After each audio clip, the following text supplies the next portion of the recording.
injury. It appears he will miss the rest of the season, and I say it appears as such because he said it. Here was the tweet that everyone saw from him yesterday. Thanks for all the love. Can't get rid of me that easy. See you next year. And Rex Ryan, I know that watching that happen yesterday, you were really upset to see it, and I know you have some issues with the way the whole thing was handled. Yeah, no, absolutely. And Greeny, you talked about it already. I mean, this isn't just a Cincinnati loss or Bengal fan loss. All of us who love the NFL and love our players, this is a huge loss for all of us. And I go right back to the way they handled them. I mean, he's had more drop back passes than any quarterback in the league. That's how you're going to handle a rookie quarterback with a horrible offensive line and a bad football team? That's not what you do to this kid. And unfortunately, I thought, I'm like, oh gosh, he's going to get him killed. He's going to get him hurt. And that's exactly what happened. And I know as a coach, look, you're desperate as a coach. You won 2 games last year. Everybody else would have been fired after 1 year winning 2 games. You've won 2 games this year. So I know you're desperate to win. But what are you going to win? 4 games with this team? Let's not lose our quarterback, lose our franchise player. He's the face of the franchise, not you as a coach. We could care less about you as a coach. We love this football player. Let's protect him. And to me, I think it was reckless in the way they handled him. And look, it's unfortunate. I know the coach is remorseful about it now, right, but we saw it coming the whole season. A lot of people did say it, to the point. It's not really the second guess. We've heard lots of people question, including Mike Tannenbaum on this show. I've heard Amy Trask said it. I've heard you say it. They're putting him in harm's way. They're playing with fire. Yesterday, down he goes. We won't see him again this season. Meanwhile, Falcons-Saints yesterday was maybe the most interesting game of the day, Dan Orlovsky, because with Drew Brees sideline, they go to Taysom Hill, and here we go. 3 minutes left in the second quarter. Saints were down, but not anymore. Look at Taysom Hill. And this ball's going to come down at some point. I just don't know exactly when. That thing was up in the air forever. It's a great adjustment by Emmanuel Sanders making that catch. Then the fumble ensues. I had absolutely no idea what was going to be the ruling on this play, but the Saints took their shot downfield. That's a great adjustment by Emmanuel Sanders to catch that punt.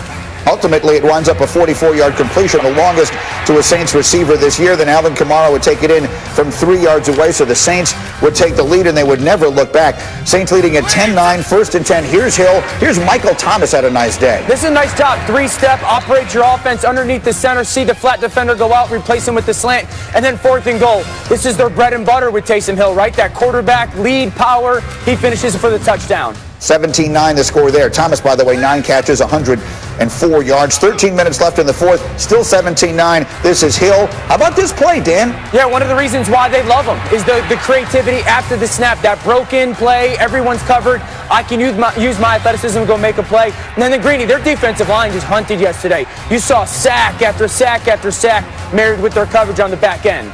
Yeah, so the storyline going in clearly was the decision to go with Taysom Hill. The storyline coming out, more than anything, as well as he played, was the Saints' defense and just how thoroughly dominant they were in this game. And so let's talk about that. Ryan Clark, if they're going to play defense like that, regardless of who the quarterback is, are the Saints the best team in the NFC? Listen, I'm not going to say they're the best team with Taysom Hill. We need to see a little more. So I'm not going to jump off that bridge right now, but golly, they're going to be hard to beat. When you look at Taysom Hill yesterday, I think the huge thing was what type of quarterback would he be? And it was very Teddy Bridgewater-esque. You know, you go back last year, Himbo just shot it over to me. You know, Mike Thomas had 42 catches, 500 yards, 3 touchdowns. Yesterday he had 9 catches, over 103. The offense was what Drew Brees, what Teddy Bridgewater ran, not what Lamar Jackson, Colin Kaepernick, or Kyler Murray runs. And I thought that was something different for the Atlanta Falcons, but it didn't matter what you did on offense. It was like 2 teams out there playing defense for the New Orleans Saints, and they were coming with so much pain that you were watching Taysom Hill and being like, is this the dude that won the former MVP, or that was the former MVP, or Matt Ryan? Matt Ryan couldn't get through his progressions. Wide receivers couldn't get open. They couldn't block the guys up front. This Saints defense was the reason people picked them to win the NFC South at the beginning of the season. It's the reason they were Super Bowl contenders. And when you watch what they did against Tampa Bay a few weeks ago, when you see what they did against Atlanta yesterday, this is not a team you want to play.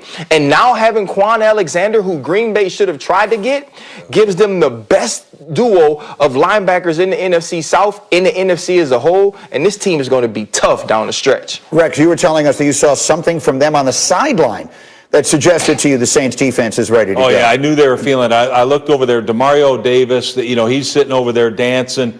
And it's like a 3 or 4 point game, and they're just on the sideline. And it reminded me of, and I'm sure Ryan's been there too, because we've been part of historically great defenses, but they kind of had that feel. And to me, it's like you don't even care if your team turns the ball over.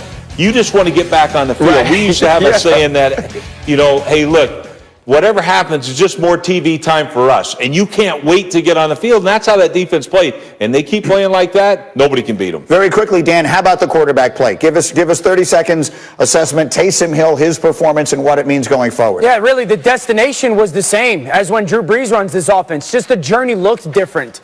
They had the same results. It just looked very different. It wasn't the efficient operation, ball out all the time, but it was a little bit more of Taysom Hill moving in the pocket, some under center play action pass, pushing the ball downfield. So it looked different getting there, but at the end of the day, the results were the same. They scored points. They moved the football. And the reality was this, Greeny, all week the